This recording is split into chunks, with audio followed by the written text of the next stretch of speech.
clase número 13 de Teología Sistemática 1, donde estamos ya hace un par de clases metidos en lo que significa la doctrina de la salvación, que se conoce como la soteriología. Y estuvimos revisando en primer lugar el concepto de la predestinación, un concepto que hay que ver con mucho cuidado, que hay que ver con mucho temor, con mucha responsabilidad, pero que sin duda hay que afrontar porque es bíblico. Y eso es lo primero que vimos, establecimos que se refería a la predestinación, el concepto de elección, reprobación, y lo estuvimos analizando en extenso. Después hablamos de la historia, ¿cierto? De lo que se conoce popularmente el día de hoy, sobre todo en el neocalvinismo, como las doctrinas de la gracia o el tulip, que correspondería, según lo que siempre se dice, a la forma en la cual la doctrina reformada entiende la salvación. Y bueno, la semana pasada explicaba yo que históricamente el tulip, estos 5 puntos del calvinismo, no son 5 puntos del calvinismo, sino más bien corresponden a 5 respuestas a enunciados que los remonstrantes hicieron en el año 1610 en un documento que elevaron a las autoridades civiles de Países Bajos para poder defenderse un poco de su heterodoxia en cuanto a la doctrina reformada de la salvación. Vimos cómo este grupo de pastores disidentes de la ortodoxia de la iglesia reformada eh, se tomó un poco de lo que Jacobo Arminio había dicho, porque yo lo señalé, en rigor, no hay ningún escrito de Arminio que haya sido publicado con él en vida. Todo lo que se conoce hoy escrito fueron post-mortem, fueron publicados después de su muerte. Él nunca se enteró del revuelo que causó algunos puntos que desarrollaron posteriormente los que se conocen como arminianos. Pero vimos cómo es que en el sínodo de Dordrecht, en la ciudad de Dordrecht, se conoce como el sínodo de Dort, así como de forma abreviada, vimos cómo en el año 1618 se dio respuesta a este postulado con el fin de zanjar de una manera definitiva y establecer el pensamiento que la Iglesia Reformada de Países Bajos tenía. Y finalmente vimos cómo es que estos 5 puntos, donde nos encontramos con la depravación total, con la expiación limitada, nos encontramos también con la perseverancia de los santos, nos encontramos con la gracia irresistible, eh, y todas esas cosas que estuvimos señalando.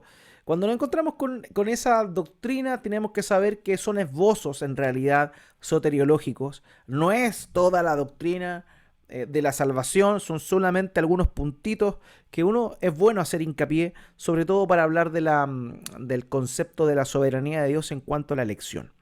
Así que eso básicamente es lo que recordábamos, ¿cierto?, la semana pasada en cuanto a la famosa doctrina de la gracia. Hoy vamos a seguir hablando de la salvación. La clase número 13 tiene por título Implicancias de la salvación, parte 1. Y vamos a estar hablando de la salvación o de qué engloba el concepto de la salvación en varios aspectos, Lo primero que vamos a señalar es que la salvación no es algo que sea tan sencillo de entender. La salvación es un concepto paraguas que alberga muchos otros conceptos que aparecen en la escritura. Podríamos decir que es como una cosa macro que conlleva otros elementos microscópicos que son más chicos, pero que están dentro de la enseñanza de la propia iglesia y de la Biblia, evidentemente. En cuanto a la salvación, ¿qué significa ser salvo? ¿Qué significa ser salvo? Y lo primero que tenemos que responder ante ello es que la salvación, el concepto salvación, deriva de un estado de perdición. Cuando algo se pierde, esto es salvado. O sea, eso es lo primero.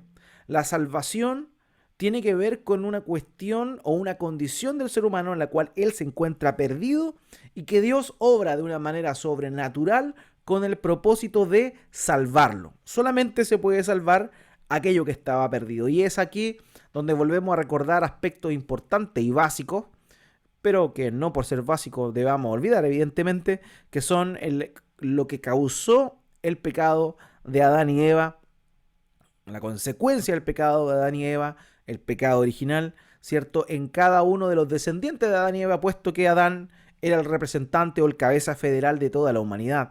Por tanto, Adán cayó y todas las consecuencias que nosotros vimos que se arrastraron a causa del pecado trajo consecuencia que el ser humano se encontrara en una condición de perdición. Por tanto, la salvación como un concepto amplio significa la recuperación divina de aquellas cosas que el ser humano perdió a raíz del pecado.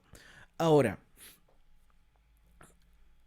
una cosa que quiero apuntar, amados, es que la salvación tiene una aplicación en función al tiempo de diversas maneras. Yo les quiero preguntar algo y ustedes me responden, por favor. Aquellos que estamos en Cristo, ¿fuimos salvados? Pregunta. ¿Fuimos salvados aquellos que estamos en Cristo? ¿Qué me responden ustedes? ¿Sí o no? ¿Fuimos salvados?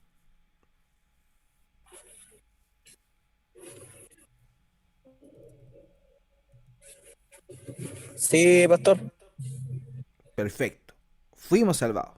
Segunda pregunta. ¿Aquellos que estamos en Cristo, somos salvados? ¿Ahora, en el presente?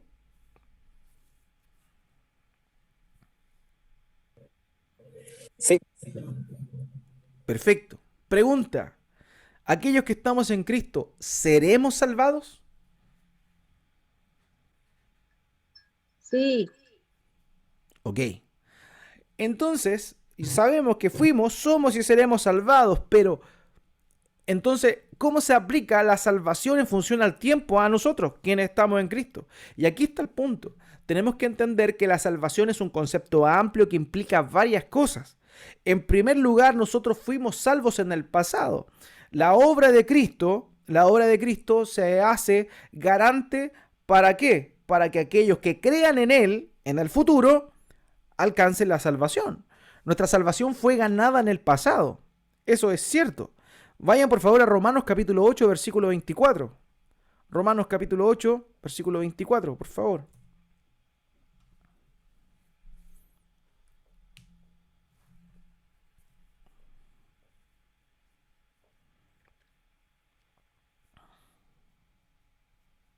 pastor dice, porque en esperanza fuimos salvos, pero la esperanza que se ve no es la esperanza, porque lo que alguno ve, ¿a qué esperarlo?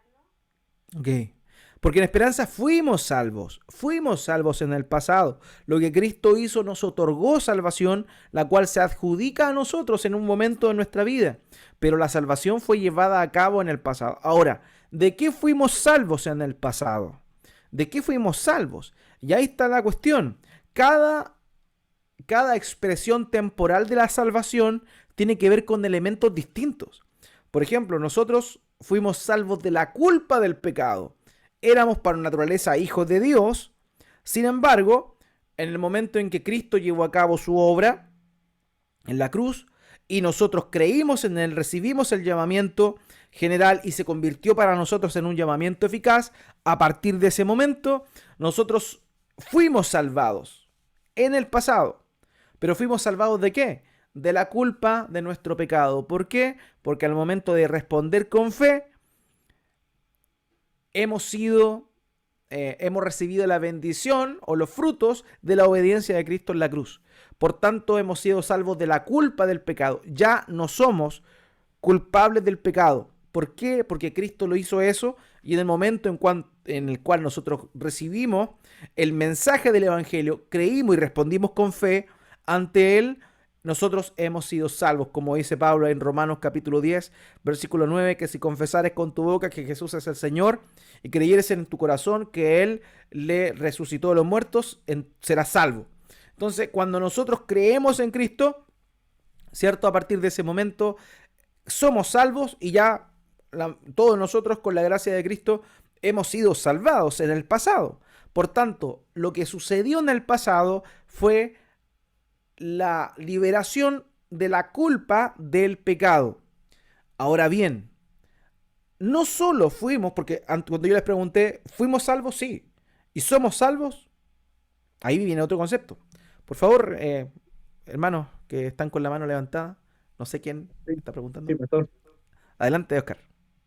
Consulta, ¿cómo se aplicaría en ese caso con las personas que vivieron y murieron antes del sacrificio de Cristo? Entiendo, perfecto. ¿Cómo se aplica? Bueno, la aplicación es bastante sencilla porque, a ver, déjame preguntarte un poco más para ir más específico a la respuesta. ¿A qué te refieres con ello? ¿Cómo se aplica? Porque, ¿Puedes ser un poquito más específico? sí, sí, sí. Es que entiendo que nosotros como nacimos después del sacrificio de Cristo, es como, entiendo yo, más simple entender que la salvación ha sido dada en el pasado, en el presente y en el futuro, Ya. por el sacrificio de Cristo, ¿cierto? Ese es el punto donde se inicia, ¿cierto? Claro, en el pasado, en la obra de Cristo, pero también cuando creímos, que para Claro, nosotros hoy por hoy es pasado. claro, claro. Pero las personas que vivieron antes de Cristo, ellos cómo se le aplica la salvación siendo que ellos no conocían a Cristo, no escucharon de él ni vieron el sacrificio que hizo en la cruz. Entiendo. Mira, en realidad, lo cierto es que la salvación siempre es por Cristo. Ahora, la diferencia, como tú señalas bien, es que ellos no vieron la obra consumada, pero sí ellos vieron la obra tipificada. Y ahí está el punto. Porque Abraham fue justificado por fe. Cada persona que fue salva antes de la obra de Cristo fue por una fe puesta en Cristo, aunque no sabían claramente que la fe era en Cristo. Un ejemplo claro de ello es lo que vemos en el caso de Abraham. Abraham fue justificado por fe, por tener fe. ¿Cuándo? Cuando él llegó, creyó en que el Señor le había dicho que sacrificara a su hijo. Dios le dijo, sacrifica a tu hijo, tu único a quien amas. Pero Dios antes le había dicho que su descendencia iba a venir por medio de ese hijo. Entonces, ¿qué es lo que pasó? Abraham lo que hizo fue creer que aunque él matara a ese hijo, aunque él matara a ese hijo, Dios lo iba a resucitar. Entonces, ahí está el asunto. Miren, vayan por favor a Hebreos. Pastor, una Dígame. consulta. Entonces, todo lo que sale, lo que vamos a leer de Hebreo 11, no problema. Cada persona que sale descrito en capítulo 11, que habla sobre la fe, atribuye de que, no sé, que se nombra Noé, que se nombra Jacob, Abraham. Todos esos actos son los que a ellos le dieron salvación. Exactamente, todos los actos de fe que ellos hicieron, lo hicieron indirectamente poniendo su mirada y atención en lo que Cristo hizo, lo que Cristo iba a hacer. Entonces, siempre la salvación es por Cristo. La diferencia es que en el caso de ellos, ellos pusieron su fe en un tipo, en un símbolo, y no pusieron la fe claramente, literalmente en la obra de Cristo, porque Cristo todavía no había venido. Entonces, ese es el tema. Es el tema. Ellos, creyeron en la promesa de Dios y todas esas promesas de Dios apuntaban a la obra de Cristo. Entonces, que eso es lo que quiero mostrarle acá con este pasaje.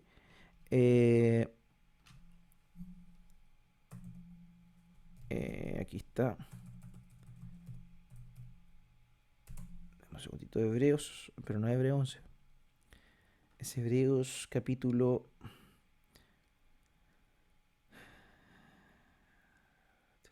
capítulo 11, pero es el versículo 17 al 19. Hebreos capítulo 11, versículo 17 al 19. Por favor.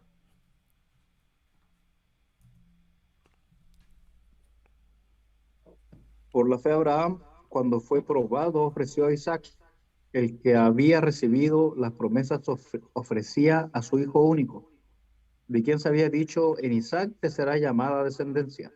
Él consideraba que Dios era poderoso para levantar aún de entre los muertos, de allí que, hablando figuradamente, lo volvió a recibir.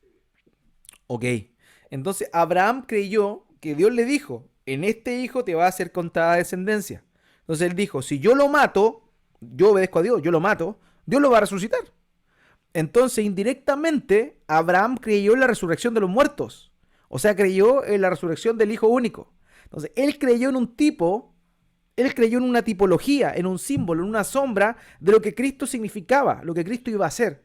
Entonces por eso la gente que de pronto tenía su fe en los sacrificios y que obraba, ¿cierto?, en función a eso, recibió salvación porque no estaba en el sacrificio, sino en aquello que le apuntaba el sacrificio. Ándate a Hebreos capítulo 10, el capítulo anterior, el versículo 1. Hebreos 10, 1. Porque la ley, teniendo la sombra de los bienes venideros y no la forma misma de estas realidades, nunca puede, por medio de los mismos sacrificios que se ofrecen continuamente de año en año, hacer perfectos a los que se acercan. Ahí está diciendo que en realidad la ley y los sacrificios eran solamente una sombra de lo que había de venir, porque lo que iba a venir era Cristo. Entonces toda la gente que fue salva en el Antiguo Testamento fue salva por medio de Cristo, pero por medio de la fe en aquellas cosas que apuntaban a Cristo. No necesariamente en la persona del Mesías, sino porque sabemos que la revelación fue progresiva en cuanto a la identidad del Mesías. Vemos un claro desarrollo en el Antiguo Testamento a que cada vez más se iba dilucidando la figura del Mesías. No olvidemos que el pacto de gracia se va desarrollando cuando hablamos del tema del asunto de los pactos. De manera que todas las personas del Antiguo Testamento creyeron en la sombra de lo que reflejaba la obra de Cristo. Entonces, por medio de haber creído en esa sombra es que son salvos, alcanzan la salvación. Por ejemplo, el caso de Noé, Pedro habla y utiliza a Noé tipológicamente para referirse que él fue salvo por agua, como haciendo alusión al bautismo. ¿Por qué? Porque Dios lo sacó del agua. El agua vino como juicio y Dios lo sacó del agua. Y la tipología ahí es bien interesante, hay varios antecedentes, por ejemplo, la madera que se utilizó y todas esas cosas son representaciones de lo que Cristo iba a hacer posteriormente. Entonces, todas las personas, tanto antes de Cristo como después de Cristo, solamente pueden alcanzar la salvación por la obra de Cristo. La diferencia es que para nosotros, como es una mirada al pasado, es algo claro, mientras que para ellos era una mirada al futuro en función a un acto o a un hecho sombrío, no claro, pero que apuntaba a Cristo. Entonces esa es la gran diferencia básicamente. Es la administración, como se dice, es como la dispensación de la revelación. Para nosotros es claro, pero Dios siempre habló. Hebreo 1 dice, en otros tiempos Dios le habló a nuestros padres por los profetas, este último tiempo no ha hablado por el Hijo, o sea, el cual es la imagen misma de su sustancia. Entonces, de manera que nosotros tenemos la revelación clara del Hijo, por eso para nosotros es claro. Para ellos no era tan claro, pero la efectividad de su fe es la misma porque estaba en Cristo, aunque de una manera, llamémosla tipológica. ¿Ok? Ellos creían en un tipo, en una sombra, en una figura que apuntaba a Cristo. Esa es la idea. No sé si me di a entender más claramente, hermano. Sí, pastor, gracias. Ok, por nada. Entonces vemos que nuestra salvación fue llevada a cabo en el pasado mediante la obra de Cristo, pero que también para nosotros, en nuestra vida, fue un evento pasado. Todos los que estamos acá creímos en Cristo y fuimos salvos. De manera que eso ya ocurrió. Pero también nosotros somos salvos en el presente. Salvos en el pasado fuimos de la culpa del pecado, pero en el presente nosotros estamos siendo salvados. ¿Siendo salvados de qué? Estamos siendo salvados de este siglo malo. Estamos siendo salvados de la esclavitud del pecado, la esclavitud del mundo. Y eso sucede ahora. Entonces, en cuanto a nuestra culpabilidad, fuimos salvos en el pasado, pero en cuanto a nuestra pureza, estamos siendo salvos ahora, porque la obra de santificación se está llevando a cabo en nosotros en este momento. Y esa obra de santificación genera que nosotros ya cada vez seamos menos esclavos del mundo y menos esclavos del pecado, evidentemente.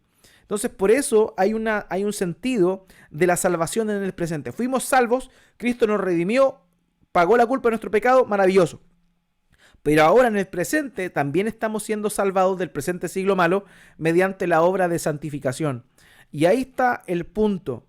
Nosotros hemos sido salvados ahora, en el pasado, pero estamos siendo salvados ahora, en el presente también. ¿Presente de qué? En el presente en cuanto a la santificación. Estamos siendo santificados.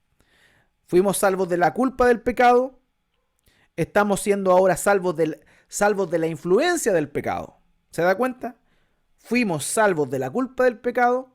Ahora estamos siendo salvos de la influencia del pecado.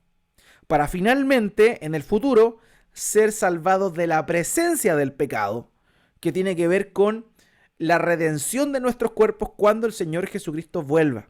Por eso es que usted se va a encontrar todas las conjugaciones verbales para referirse a la salvación en el Nuevo Testamento. Se va a dar cuenta que dice, fuimos salvos, somos salvos y seremos salvados.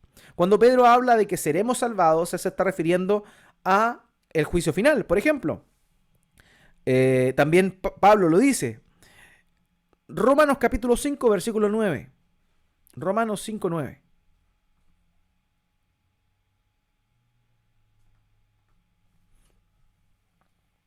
Romanos 5, 9.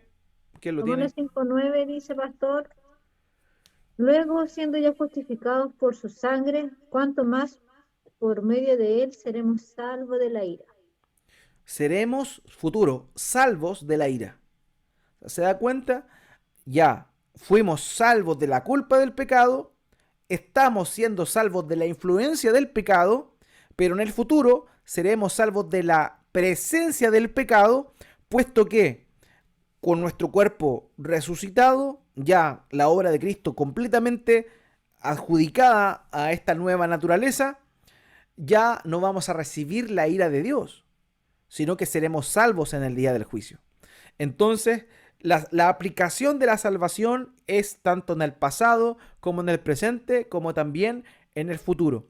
Por eso es que se habla de este concepto macro de salvación. La salvación no es solamente una cosa. Ser salvo implica que estábamos perdidos, eso es lo que implica.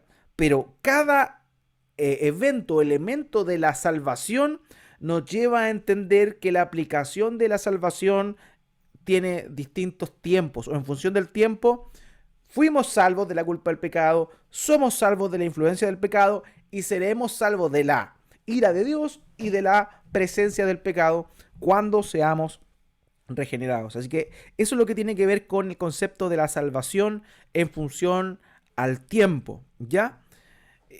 Fuimos salvos, somos salvos, seremos salvos. Ahora, vamos a hablar de la salvación y sus implicancias para nuestras vidas. Lo cierto, hermanos queridos, es que es difícil de pronto analizar o rescatar todas las implicancias de lo que significa la salvación, pero la Escritura nos da algunas luces bien claras en cuanto a lo que ello significa. Lo primero que vamos a estar hablando, la primera implicancia de la salvación que vamos a revisar ahora es lo que se conoce la unión con Cristo. La unión con Cristo.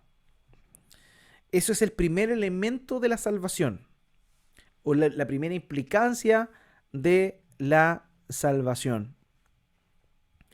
Nuestra unión con Cristo. Quiero invitarle que pueda abrir la Biblia en 2 de Corintios capítulo 4, versículo 16. 2 de Corintios 4, 16.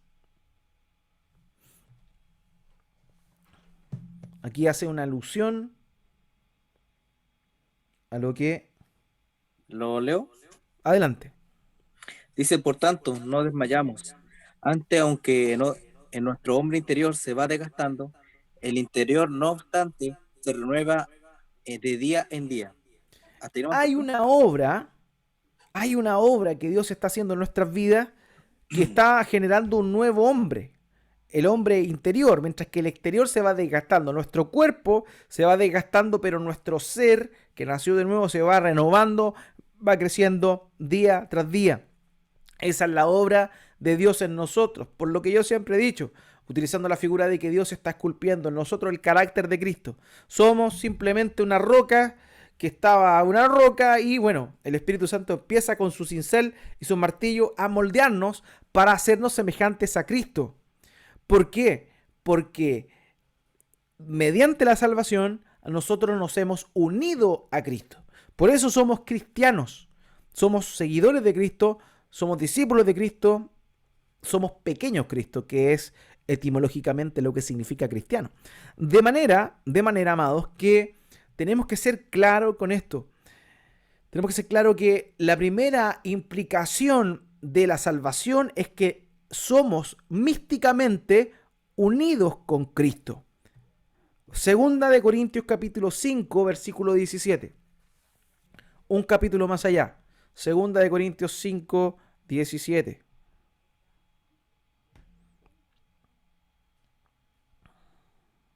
De modo que si alguno está en Cristo, nueva criatura es.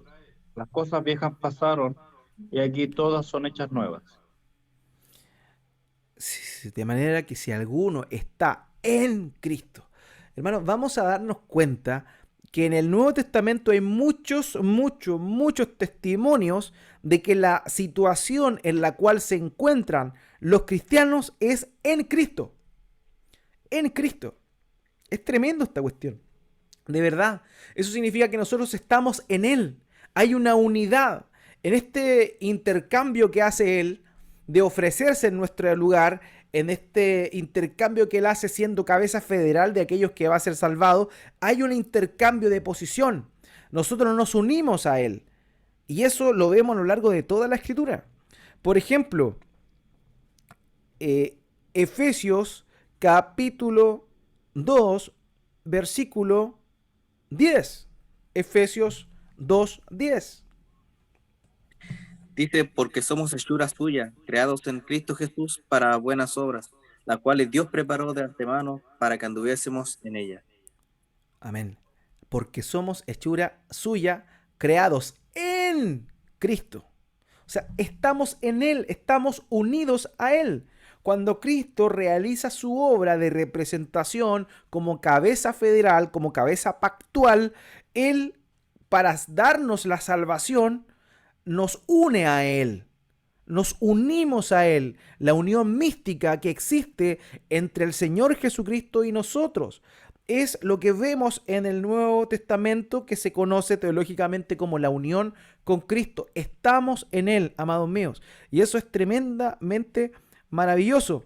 Vayan ahora a Primera de Corintios capítulo 1, Primera de Corintios capítulo 1, versículos 4 al 5. Gracias doy a mi Dios siempre en cuanto a vosotros por la gracia de Dios que os fue concedida en Cristo Jesús. Porque en todo habéis sido enriquecidos en Él, en toda palabra y en todo conocimiento. Ahí Así el nomás. testimonio de Cristo ha sido confirmado entre vosotros. Amén. Sí, porque dije el 5, sí está el 5, está bien. Gracias, hermano. Fíjense, siempre doy gracias a mi Dios por ustedes, por la gracia de Dios que les fue dada en Cristo, porque en todo ustedes fueron enriquecidos en Él. O sea, tenemos que darnos cuenta que todas aquellas cosas que nosotros tenemos como beneficio hoy se deben a que estamos en Él. Y esa es una de las primeras implicaciones de lo que significa nuestra unión con Cristo. Estamos en Él. Hay una unión judicial en primera instancia. Cuando el Padre nos evalúa a nosotros, nos mira a nosotros conforme a la ley, Él no nos considera a nosotros solos, sino que mira a ¿quién? A Cristo, porque estamos unidos a Él. Y eso es maravilloso, porque Él nos ve como santos, Él nos ve como justificados, porque estamos en Cristo. Entonces, eso es lo primero, nuestra unión con Cristo. Él nos salva y este primer elemento de la salvación es justamente la unión con Cristo. Todo lo que nosotros tenemos es por medio de Él. Estamos ligados a Él y por eso en Juan capítulo 10 dice, nadie los arrebatará de mi mano. Nadie nos puede arrebatar porque estamos en Él, estamos injertados en Él. Y esto es tremendo. Esta es una implicancia maravillosa de la salvación, nuestra unión con Cristo. Y hay pasajes que siguen con esta idea en muchos aspectos. Por ejemplo, fíjense, Primera de Tesalonicenses capítulo 4, versículo 16. Primera de Tesalonicenses 4, 16. Una hermosa promesa que Dice, tenemos. dice, porque el Señor mismo con voz de mando, con voz de arcángel y con trompeta de Dios, descenderá del cielo y los muertos en Cristo resucitarán primero. Los muertos en Cristo. Cristo. En Cristo. Y esa expresión, esa idea en, está plagada por todo el Nuevo Testamento y muchas veces no es tan asociado ese concepto a el ambiente soteriológico. La salvación es posible porque estamos unidos a Él. Estamos unidos a Él judicialmente. Dios nos mira y nos juzga mirando a Cristo, porque si nos mirara a nosotros vería solamente pecado, pero como ve a Cristo y que nosotros estamos unidos a Él, es que Él nos ve justos. Y eso es tremendo. En segundo lugar, hay una unión espiritual. El Espíritu Santo cuando viene a morar dentro de nosotros, nos une, hace este lazo. Por eso, el que es salvo recibe el Espíritu Santo. No hay una obra posterior a la salvación donde venga el Espíritu Santo, no. El Espíritu Santo viene en el momento que somos salvados porque es el Espíritu Santo el que justamente nos une con Cristo. Él nos une con Cristo, el Espíritu Santo. Entonces, nos unimos a Cristo en cuanto a la perspectiva legal, pero también somos unidos por medio del Espíritu Santo a Cristo. Hermanos, adelante. Pastor, gracias. Otra consulta que era con respecto, bueno, era la segunda parte de la primera pregunta que le hice, que tenía que ver con el Espíritu Santo, en cómo, o sea, antes de que Jesucristo viniera y hiciera el sacrificio, ¿cómo lo hacía la gente en el Antiguo Testamento? Igual recibía el Espíritu Santo, como de forma de unión hacia Cristo, o no era así. Lo que pasa es que la administración de la salvación en el Antiguo Testamento era distinta. Y esos son los elementos que distinguen básicamente. Los beneficios son los mismos, mientras que la administración o la forma son diferentes. Entonces, en el Antiguo Testamento, lo mencioné, el Espíritu Santo evidentemente lo que hacía era regenerar a las personas, pero no había esta llenura o habitación del Espíritu Santo de forma permanente en las personas. Entonces, en realidad no cambia la consecuencia de la obra de Cristo, sino que cambia la forma de administración de esa salvación. Ellos fueron regenerados, sí, ciertamente.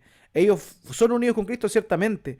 El punto es que como todavía la obra de Cristo no se había llevado a cabo, no podían disfrutar de todos los elementos que para hoy se han dispuesto en cuanto a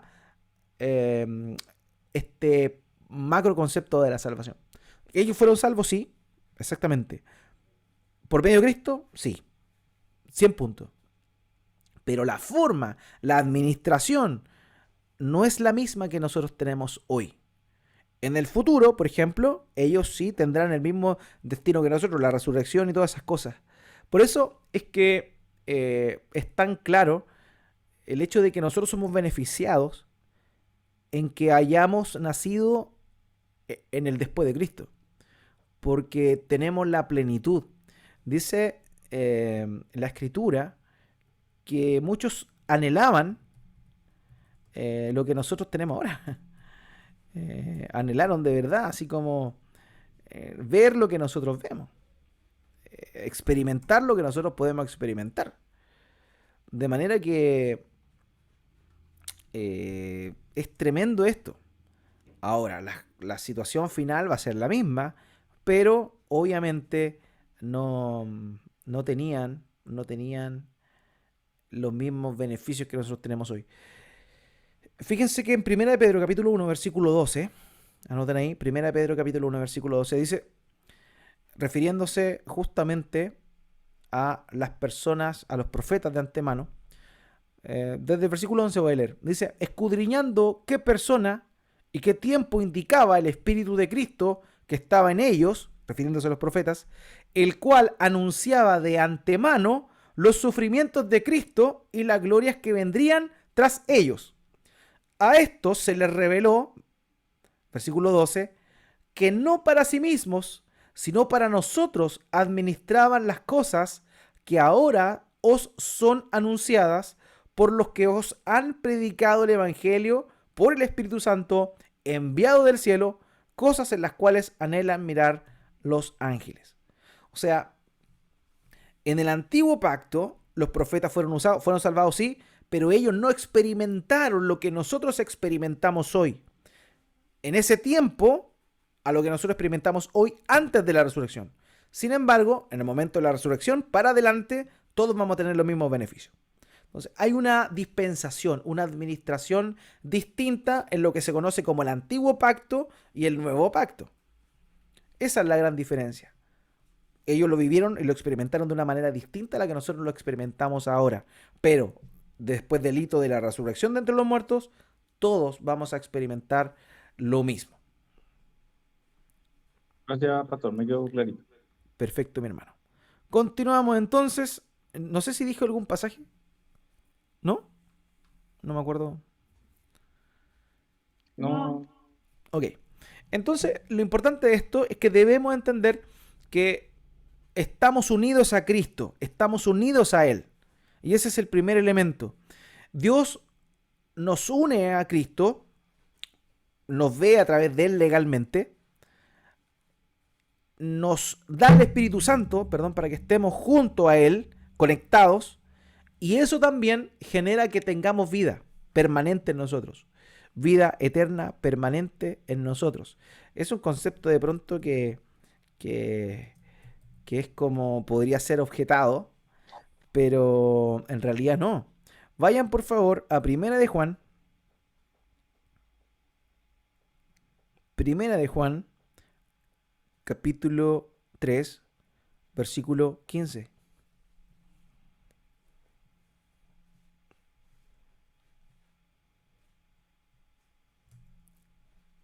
¿Lo leo? Adelante. Todo aquel que aborrece a su hermano es homicida. Y sabéis que ningún homicida tiene vida eterna permanente en él. Vida eterna permanente en Él. Entonces uno puede decir, entonces hay gente que tiene vida eterna que no es permanente. No, no se está refiriendo a eso. Está diciendo que aquel que tiene vida eterna permanente. Porque cuando hemos sido salvados, el Espíritu Santo comienza a suministrarnos esa vida que está en Cristo. El Espíritu Santo es la conexión. Y ahí es donde se cumple literalmente esta expresión que es del Señor Jesucristo, donde dijo en Juan capítulo 15, versículo 4 al 5, que nosotros debemos permanecer en Él, porque Él es la vid que nos da alimento. Él es la vid, la raíz que nos sustenta. Nosotros somos la rama, Él es la vid. De manera que debemos permanecer en Él. Y permanecemos en Él porque el Espíritu Santo nos ha unido a Él. Entonces, todo lo que somos, todo lo que empieza a pasarnos, se debe en primera instancia a la unión con Cristo. Los beneficios que empezamos a experimentar tienen que ver con nuestra unión con Cristo. Fíjense en Juan 15 del 4 al 5, por favor. Dice, permaneced en mí, y yo en vosotros. Como el pámpano no puede llevar fruto por sí mismo, si no permanece en la vid.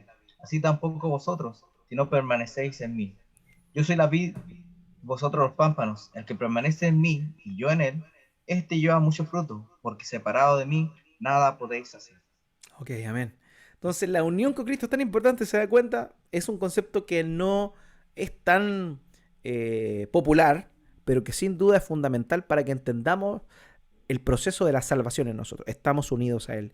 Y el hecho de que estemos en Él, habitamos en Él, estamos unidos a Él. Por esa razón es que hay varias aplicaciones prácticas. La primera aplicación práctica es que se nos considera rectos. ¿Por qué? Porque Dios nos ve a través de la justicia de Cristo. Eso es lo primero. Se nos considera rectos. Esa es una aplicación práctica de la unión con Cristo. La segunda aplicación práctica. Vivimos con la fuerza de Cristo. Nos fortalecemos en Él. Dice, la Escritura claramente que debemos renovarnos, fortalecernos en el Señor y en el poder de su fuerza. O sea, nos fortalecemos en Él, nos nutrimos de su fortaleza. Y en tercer lugar, también, si estamos unidos a Él, significa que recibimos todos los beneficios de Cristo. Por eso que somos reyes y sacerdotes, porque Él es rey y sacerdote. Pero también recibimos las pruebas y los sufrimientos de Cristo. Y aquí está el punto importante. Nuestra unión con Cristo también nos debe llevar a saber que vamos a experimentar sufrimientos en la vida, porque el sufrimiento es el crisol de Dios para pulir, para purificar lo que está Él haciendo en nosotros. Por tanto, de manera que recibimos todos los beneficios, uno de esos beneficios no es tan agradable para nosotros, pero ciertamente es un beneficio, es el sufrimiento. Juan 15:20. Juan 15:20. Si Cristo sufrió, nosotros también sufriremos. Es parte de la unión con Cristo. Juan 15:20, por favor. Dice, acordaos de la palabra que yo os he dicho. El siervo no es mayor que su señor. Si a mí me han perseguido, también a vosotros os perseguirán. Si han guardado mi palabra, también guardarán la vuestra. Así es. Entonces, la unión con Cristo es tan maravillosa, hermanos, porque nos trae y produce en nosotros todo tipo de beneficios, los que Cristo ha recibido. Estamos sentados en lugares celestiales, dice el apóstol Pablo. Es increíble eso. ¿Pero por qué dice eso? Porque estamos en Cristo. Fíjese, Efesios capítulo 1, versículo 3 al 4. Fíjese, Efesios 1, del 3 al 4. Asimismo nos escogió en él desde antes de la fundación del mundo, para que fuésemos santos y sin mancha delante de él. En amor nos predestinó por medio de Jesucristo para adopción como hijos suyos, según el beneplácito de su voluntad. El 1, hermano, el versículo, capítulo 1. Efesios capítulo 1. 1, de 3 al 4. Bendito sea el Padre, Ese. Dios y Padre nuestro Señor Jesucristo, quien nos ha bendecido en Cristo con toda bendición espiritual en los lugares celestiales. Asimismo nos escogió en él desde antes de la fundación del mundo para que Eso. fuésemos santos y sin mancha delante de él. Eso. Claro, empezaste a leer del 4. Quien nos ha bendecido en toda bendición espiritual en los lugares celestiales, en Cristo. O sea, de alguna manera está diciendo que nosotros estamos en los lugares celestiales. ¿Pero por qué? Porque Cristo está en los lugares celestiales en estos momentos. Él está a la diestra del Padre. Entonces nosotros vamos a recibir y recibimos todos esos beneficios maravillosos que nos trae el hecho de estar unidos a Él. Por eso es que Él intercede por nosotros delante del Padre. Y por esa razón es que tenemos confianza que tenemos un abogado delante del Padre porque estamos en Él. Pero así como recibimos todos los beneficios, también recibimos aquellos beneficios que no son tan codiciables, ciertamente, como el sufrimiento y la aflicción. Porque si el Hijo, por lo que padeció, aprendió la obediencia, cuánto más a nosotros nos va a pasar lo mismo. Así que eso, amados míos, es el primer concepto. Y nos vamos a ir ahora al segundo concepto importante. Primero, entonces, unión con Cristo. Unión con Cristo. Significa que estamos unidos a Él. Significa que al estar unidos a Él, la justicia que Él tiene es nuestra. Al estar unidos a Él, la vida que Él tiene es nuestra. Al estar unidos a Él, todos los beneficios son nuestros. Ahora, segundo punto, la justificación. La justificación, lo primero tenía que ver, la adopción tiene que ver con, la unión con Cristo tiene que ver con nuestro estado posicional. Estamos en Él. La justificación tiene que ver con nuestro estado legal. ¿Ya? Nuestro estado posicional, no olvide eso, nuestro estado posicional es en Cristo. Ser salvos implica que nuestra posición está en Cristo. Ser salvos también implica que nuestro estado legal en Cristo es de justificación. Y ahí está el punto. Por nuestra naturaleza, ciertamente, nosotros somos pecadores. Y como somos pecadores, por naturaleza, pecamos. Y eso evidentemente nos deja expuestos a la culpa y a la ira de Dios. La justificación, hermanos, es el acto de Dios de pronunciar y decir finalmente que los pecadores son rectos delante de sus ojos. Dios demanda justicia, Dios demanda rectitud, Dios demanda que la gente sea recta. Ser recto significa que cumpla sus mandamientos, pero en nuestro caso no es así. Entonces, ¿qué es lo que hace? Dios no hace justicia declarándonos justos a nosotros siendo culpables, sino que hace justicia cuando nosotros que somos culpables, Cristo paga por nosotros y su justicia es aplicada a nosotros. De manera que nuestra condición legal delante de Dios es la justificación. Y esto es una ramificación de la salvación. Entonces, ¿qué significa salvación? Primera rama, la unión con Cristo. Segunda rama, nuestra justificación. Estas son cosas que derivan de este macro tema o macro concepto que es la salvación. El ser salvado significa estar unido con Cristo. El ser salvado significa también ser justificado. Ser justificado. La justificación entonces es el acto donde Dios, ¿cierto?, basándose en la suficiencia de la muerte de Cristo, nos declara a nosotros, los creyentes, como que hemos cumplido todos los requisitos que la ley nos exigía. Entonces la justificación es un acto forense, es un acto legal, es un acto jurídico que Dios nos da un estado de justicia mediante la rectitud que nuestro Señor Jesucristo ofreció en nuestro lugar. O sea, somos justificados. ¿Ya?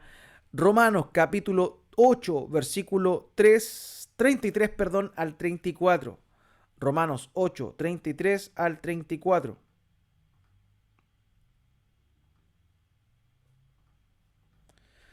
Romanos 8, 33 al 34. Dice, ¿quién acusará a los escogidos de Dios? El que justifica es Dios. ¿Quién es el que condenará? ¿Quién es el que murió? Más aún es el que también resucitó, quien además está a la diestra de Dios y quien también intercede por nosotros. Amén.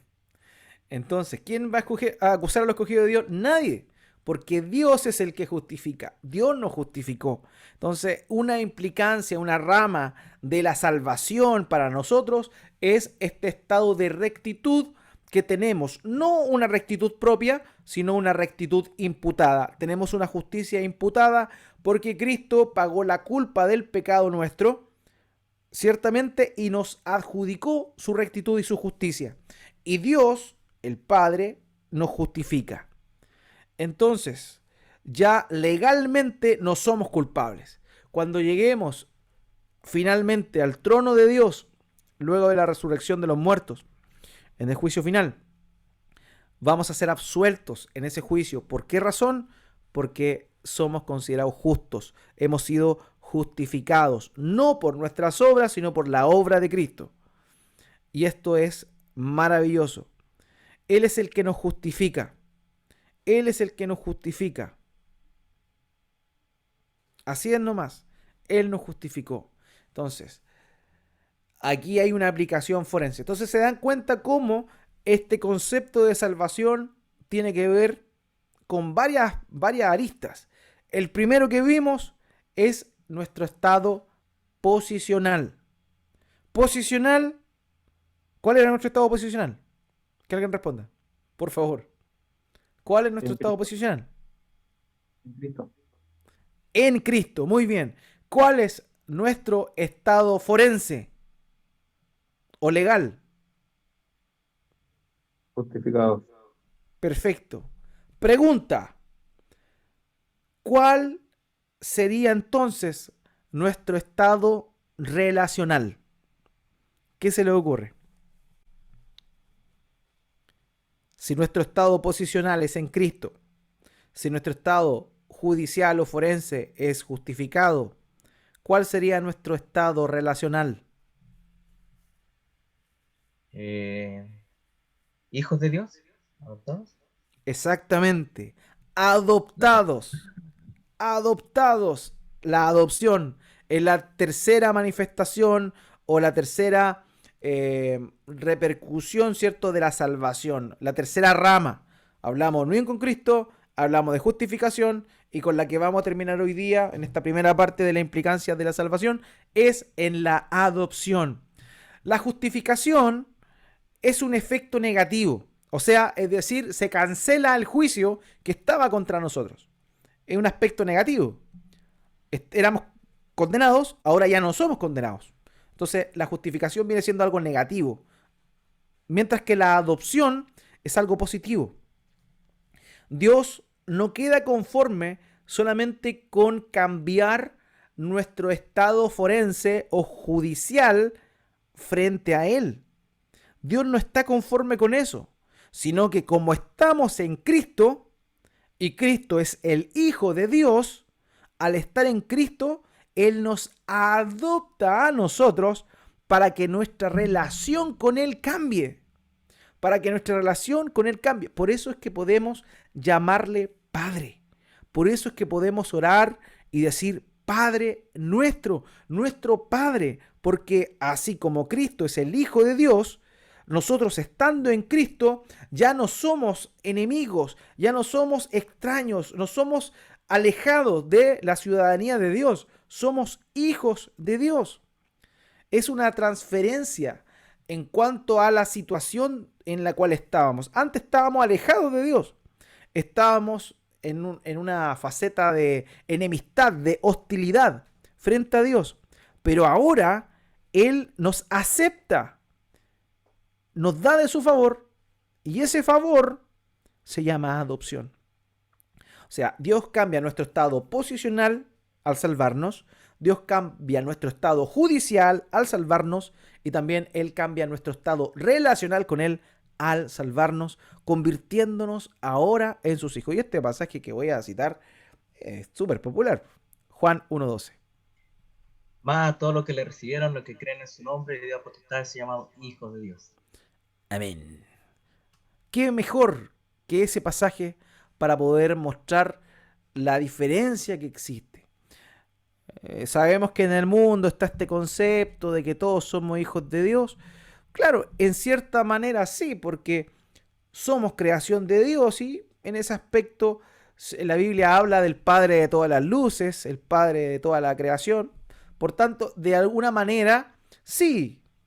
Pero en lo que respecta al título como tal, hijos de Dios, solamente somos hijos de Dios aquellos que hemos sido adoptados por Él. Porque por naturaleza, obviamente, no somos hijos de Él. Él nos adoptó.